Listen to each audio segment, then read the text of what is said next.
Politics. Christians పాలిటిక్స్లోకి involve అవ్వచ్చా? ఇది చాలామంది వేస్తున్న ప్రశ్న.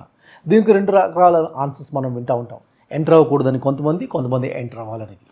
ఎంటర్ అవ్వద్దు, ఆ దాంట్లోకి ఆ విభాగంలోకి మనం రావద్దు అని చెప్తున్న వాళ్ళ యొక్క ఉద్దేశం ఏంటంటే, ఎందుకంటే రాజకీయ వ్యవస్థ ఏదైతే ఉందో వాళ్ళు చాలాసార్లు దేవుని యొక్క చిత్తానికి వ్యతిరేకంగా పనిచేసి దాంట్లో ఇన్వాల్వ్ అవుతున్నారు.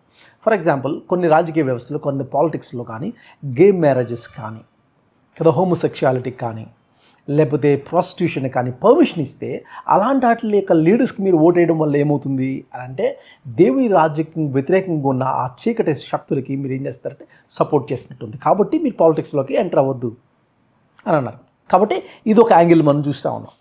రెండో యాంగిల్ ఏంటంటే, మీరు సొసైటీతో ఎంగేజ్ అవ్వకపోతే, దేవుని యొక్క విషయాలు సమాజంలోకి తీసుకువెళ్ళాలంటే అదేంటంటే మీరు పాలిటిక్స్లోకి ఎంటర్ అవ్వాలి అనేది కొంతమంది యొక్క విధానం మనం చూస్తూ ఉంటాం.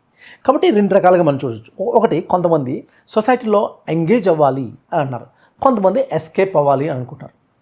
ఈ రెండు విషయాలు మనకి అర్థమవుతుంది. కాబట్టి దీంట్లో మనం కొన్ని సత్యాల్ని మనం ఆలోచించడానికి మనం ప్రయత్నం చేద్దాం. ఇప్పుడు దేవుని యొక్క రాజ్యం అని మనం మాట్లాడుతున్నప్పుడు, దేవుని రాజ్యం అంటే ఏంటి అన్నప్పుడు, రాజ్యము అని మాట్లాడుతున్నప్పుడు మనం పరలోక ప్రార్థనలు చేస్తున్నాం, నీ రాజ్యం వచ్చుగాక అని అంటా ఉన్నాం. ఎలాంటి రాజ్యం? ఆయన చిత్తం ప్రస్తుతం పరలోకంలో జరుగుతుంది, అది భూమి మీద కూడా నెరవేరే ఒక రాజ్యం కావాలి. అదే కదా నెక్స్ట్ మాటలో ఉన్నది.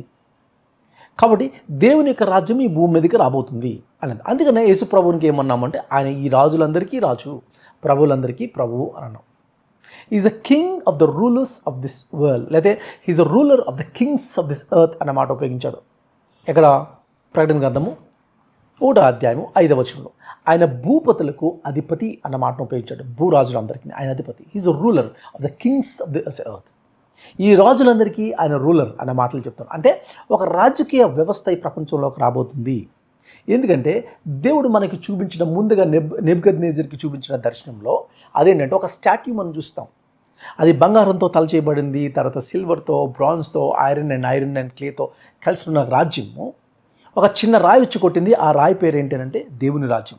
దాంతో మనుషుల యొక్క రాజ్యం పారిపోయి దేవుడే పరిపాలించే ఒక రాజ్యం ఈ ప్రపంచంలోకి రాబోతుంది. అంటే అర్థం ఏంటంటే, ఒక పొలిటికల్ వరల్డ్, ఒక రాజకీయ వ్యవస్థ, అది కూడా దేవుడు పరిపాలించే ఒక రాజకీయ వ్యవస్థ ఈ భూమి మీదకి రాబోతుంది. కాబట్టి అందుకే మన ప్రార్థనలు నీ రాజ్యం వచ్చుగాక అని ప్రార్థన చేస్తూ ఉన్నాం. కాబట్టి ఇక్కడ కొంచెం మనకు క్లారిటీ వస్తుంది. అయితే ఒకసారి కొన్ని విషయాలు మనం ఆలోచించడానికి ప్రయత్నం చేద్దాం. కాబట్టి దేవుని రాజ్యం అని మాట్లాడుతున్నప్పుడు, సో రాజ్యము అని అనగన్నప్పుడు రాజు ఉండాలి. రాజు అన్నప్పుడు ఏ రాజ్యాన్ని పరిపాలిస్తున్నాడు అనేది ఉండాలి. కాబట్టి రాజు లేకుండా రాజ్యం లేదు, రాజ్యం లేకుండా రాజు లేడు. సో ఇది చాలా స్పష్టంగా మనకి అర్థమవుతుంది. ఇప్పుడు మనము ఎదురు చూస్తున్న దేవుని రాజ్యము అంటే మనుషుల రాజ్యం పడిపోయి దేవుడే పరిపాలించే ఒక రాజ్యం కోసం మనం ఎదురు చూస్తున్నాము అనేది. అంటే మనుషుల యొక్క పరిపాలన కాదు, దేవుడు సాక్షాత్తు దేవుడు పరిపాలిస్తా ఉన్నాడు. అది మనకి ప్రకటన గ్రంథం 21వ అధ్యాయంలో చాలా స్పష్టంగా మనకి కనబడుతుంది. ఒక కొత్త పొలిటికల్ సిస్టమ్ ఈ ప్రపంచంలోకి రాబోతుంది. అందుకని ఒక విషయాన్ని మనం చూడాలి. సో యాక్చువల్ రాజ్యం రాబోతుంది. ఆ రాజ్యానికి మునుపు మనుషుల యొక్క రాజ్య పరిపాలన గురించి కూడా దేవుని యొక్క వాక్యం మాట్లాడుతుంది. ఫర్ ఎగ్జాంపుల్, మీరు దానియేలు గ్రంథం చూస్తే 4వ అధ్యాయంలో మనకు నెబుకద్నెజర్ గురించి తెలుసు. నెబుకద్నెజర్ని దేవుడు శిక్షించాడు కదా, జంతువులాగా అయిపోయాడు. ఆ తర్వాత మళ్ళీ మనిషిలాగా తను మారుతున్నప్పుడు, తను తిరిగి వచ్చినప్పుడు, మీరు ఎస్పెషల్లీ దానియేలు గ్రంథము 4వ అధ్యాయము 34-35 వచనాల్లో ఇట్లా ఉంది. అదేంటంటే, నెబుకద్నెజర్ తను మాట్లాడుతున్న మాటలు ఏమన్నాడంటే, ఆకాశం తట్టు ఎత్తి చిరంజీవియు సర్వోన్నతుడగు దేవునికి స్తోత్రము చేసి గణపరిచి స్తుతించితిని. ఆయన ఆధిపత్యము చిరకాలం వరకు, ఆయన రాజ్యము తరతరములకు ఉన్నది. అంత మాత్రమే కాదు, భూనివాసులందరూ ఆయన దృష్టికి ఎన్నికకు రానివారు. ఆయన పరలోక సేనల ఎడల భూనివాసుల ఎడలను తన చిత్తము చెప్పున జరిగించేవాడు. ఆయన చేయి పట్టుకొని నీవేమి చేయుచున్నావని ఆయనతో చెప్పుటకు ఎవరు సమర్థుడు అంటామన్నాడు. అక్కడ ఏం మాట్లాడుతున్నాడు అంటే, ఆయన రాజ్యము తరతరములు ఉన్నది. ఆయన పరలోకాన్నే కాదు, పరలోక నివాసుల ఎడలే కాదు, భూ నివాసుల ఎడల కూడా తన చిత్తాన్ని జరిగించేవాడు అనేది మాట్లాడుతాం. అందుకని మనకి బైబిల్లో ఆల్రెడీ మత్తయి సువార్తలో కూడా సమస్తము సమకూడి మేలు కొరకు జరుగుతుంది అనే మాటలు మనకు కనబడుతూ ఉంటాయి. అంత మాత్రమే కాదు, మొదట ఆయన నీతి రాజ్యమును మీరు వెతకండి, ఆయన నీతి రాజ్యమును వెతకండి, అప్పుడు అవన్నీ మీకు అనుగ్రహింపబడుతును అనే మాటలు కనబడుతూ ఉంటుంది. ఇంకా చూస్తే, సో దానియేలు గ్రంథము 2వ అధ్యాయము 21వ వచనం ఇట్లా ఉంది. అదేంటంటే, ఆయన కాలములను సమయములను మార్చువాడై ఉండి రాజులను త్రోసివేయచ్చు నియమించుచూ ఉన్నవాడును. సో ఆయన కాలాన్ని మార్చడమే కాదు, రాజులను త్రోసివేసేవాడు ఆయనే, రాజులను నియమించేవాడు కూడా ఆయనే అన్నాడు. అంటే ఈ లోకంలో ఉన్న రాజుల్ని నువ్వు ఎలక్ట్ చేస్తే ఎన్నిక అయిపోతున్నాడు అని అనుకున్నది సత్యమే, కానీ దాంతోపాటు వెనకాల దేవుడు దాన్ని చేయిస్తా ఉన్నాడు. ఒకళ్ళు రాజుగా నియమించడం, ఒకసారి చెడ్డ రాజులను దేవుడు అనుమతిస్తాడు, ఒకసారి మంచి రాజులను దేవుడు అనుమతిస్తాడు. సో ఇది యాక్చువల్గా దేవుడు చేస్తున్నాడు అనే మాట చాలా స్పష్టంగా మనకి కనబడుతుంది.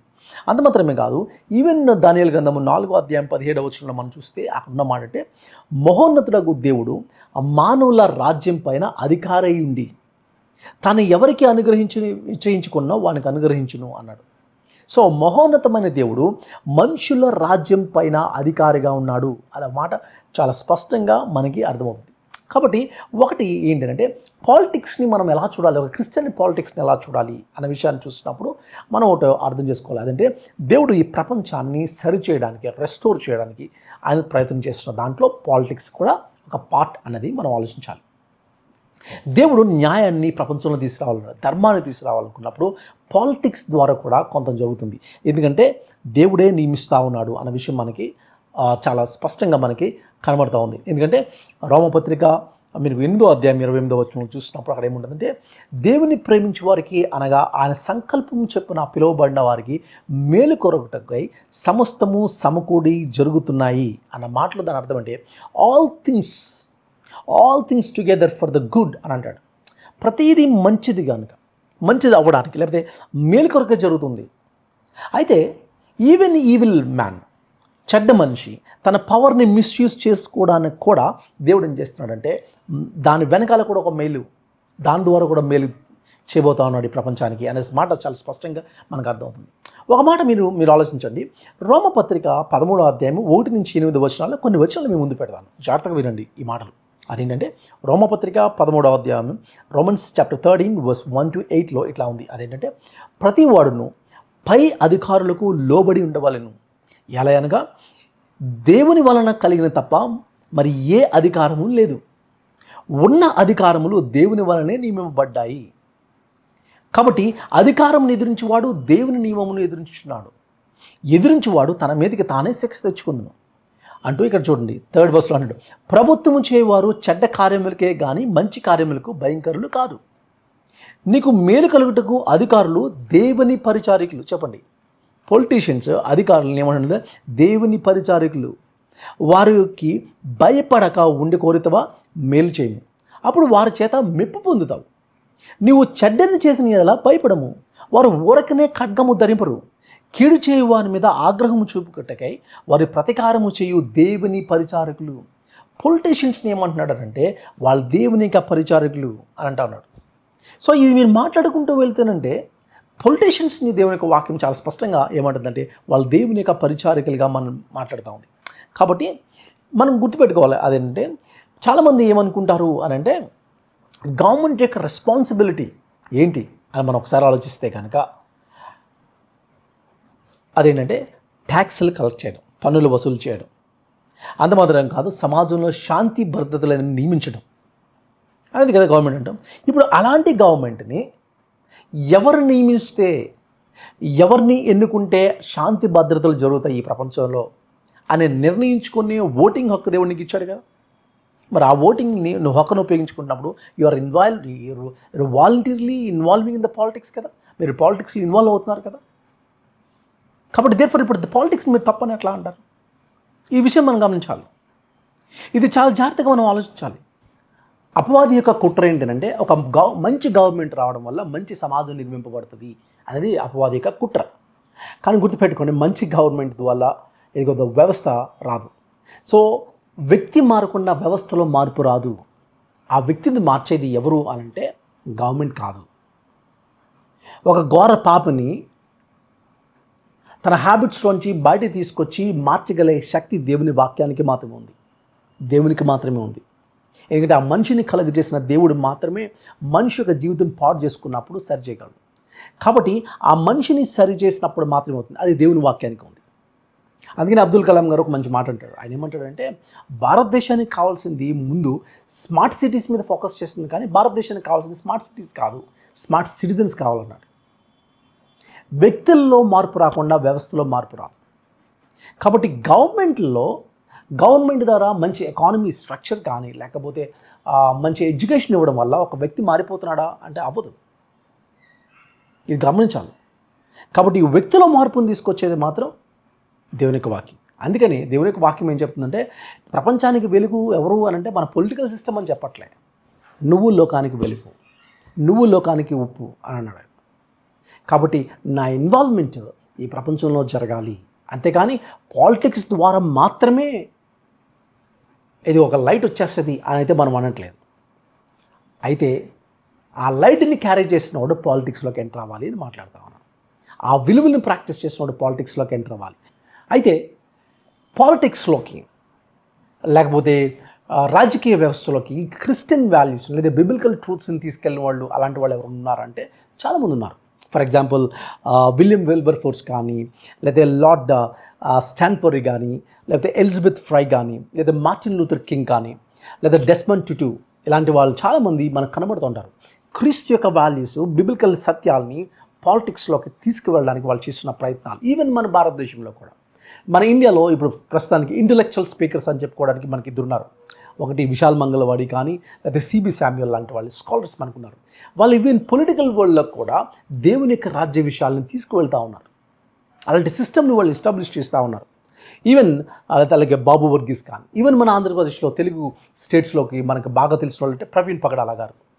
ఎందుకంటే ఆయన క్రీస్తు యొక్క విలువల్ని, దేవుని యొక్క రాజ్య విలువల్ని డే టు డే లైఫ్లో తీసుకురావడం, into politics, into education, into business engage అవ్వడం సొసైటీలోకి మనం చూస్తూ ఉంటాం. ఇలాంటి వాళ్ళని మనం చూస్తూ ఉంటాం. కాబట్టి ఇవన్నిటిని మనం ఏం చూస్తున్నామంటే ఎందుకు ఈ పనులు చేస్తాం మనము అనేది మనం అర్థం చేసుకోవాలి. అదేంటంటే దేవుడి ప్రపంచాన్ని ఏం చేస్తున్నాడంటే మార్చబోతా ఉన్నాడు. దేవుడి ప్రపంచాన్ని రెస్టోర్ చేస్తున్నాడు. సరి చేస్తున్న ప్రక్రియలో దేవుడు బిజినెస్ వాడుకుంటాడు, పాలిటిక్స్ని వాడుకుంటాడు, ఎడ్యుకేషన్ వాడుకుంటాడు కదా, నిన్ను నన్ను వాడుకుంటాడు. ఎన్ని సిస్టమ్స్ ఎవరంటే దేవుని చేత నింపబడ్డాయి.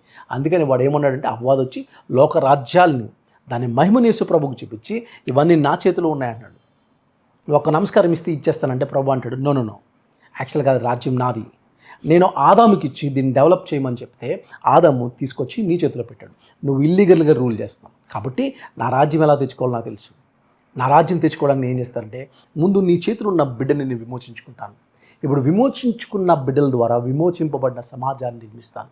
అది దేవుని యొక్క రాజ్యం. అందుకని మనం క్రైస్తవ బిడ్డలుగా లేకపోతే బైబిల్ యొక్క సత్యాన్ని తెలుసుకున్న వ్యక్తులుగా అది మన ప్రభావితం చేసిన తర్వాత మన యొక్క విలువలు సమాజంలోకి వెళ్ళాలి, ఎంగేజ్ అవ్వాలి. ఈవెన్ పాలిటిక్స్లో కూడా మన యొక్క పార్టిసిపేషన్ అనేది ఉండాలి. ఎందుకంటే ఓట్ వేయడంతో పాటు దేవుని యొక్క విలువలతో కూడిన ఒక పొలిటికల్ సిస్టమ్ని ఏదైనా లేకపోతే మీరు ఒక పొలిటికల్ సిస్టమ్ని స్టార్ట్ చేయవలసి వస్తుంది. అది ఖచ్చితంగా దేవుని విలువలతో ఉండాలి. కాంప్రమైజ్ కాలేని ఒక లైఫ్ స్టైల్ తీసుకురావాలి. అయితే నేను ఎలా ఎంగేజ్ అవ్వాలి అని అంటే మీరు స్టార్ట్ చేయండి. అట్లీస్ట్ మీ చర్చ్లో ద్వారా మీరు ఒక పార్టీ పెట్టవలసిన లేదు. మీ చర్చ్ ద్వారా మీ ఊరిలో ఉన్న రాజకీయ వ్యవస్థను సరి చేయడానికి చూడండి. అదంటే ఒక మూమెంట్ స్టార్ట్ చేయండి. యూత్ విత్ మిషన్ లేకపోతే ఏదో మూమెంట్ స్టార్ట్ చేయండి. ఒక మూమెంట్ స్టార్ట్ చేసి అది సమాజ మేడల బాధ్యత కలిగిన ఒక సంఘంగా సమాజంగా మీరు కూడుకొని సో ఒక నైతిక విలువను ఇదిగో మన ఒక పేదవాళ్ళ ఎడల మనం ఏం చేద్దాం, లేదా విడోస్కి ఏం చేద్దాం, చదువు లేని బిడ్డల కోసం ఏం చేద్దాం, కూలీల కోసం ఏం చేద్దాం, ఇన్వాల్వ్ ఇన్ ద సొసైటీ. కాబట్టి సిటీ అఫైర్స్లో ఇన్వాల్వ్ అవ్వడమే పాలిటిక్స్ అన్నాం. కాబట్టి మనం అఫైర్స్లో ఇన్వాల్వ్ అవ్వాలి. అంతప్పుడే మీరు లోకానికి వెలుగు, లోకానికి ఉప్పు అయి ఉంటారు. God bless you.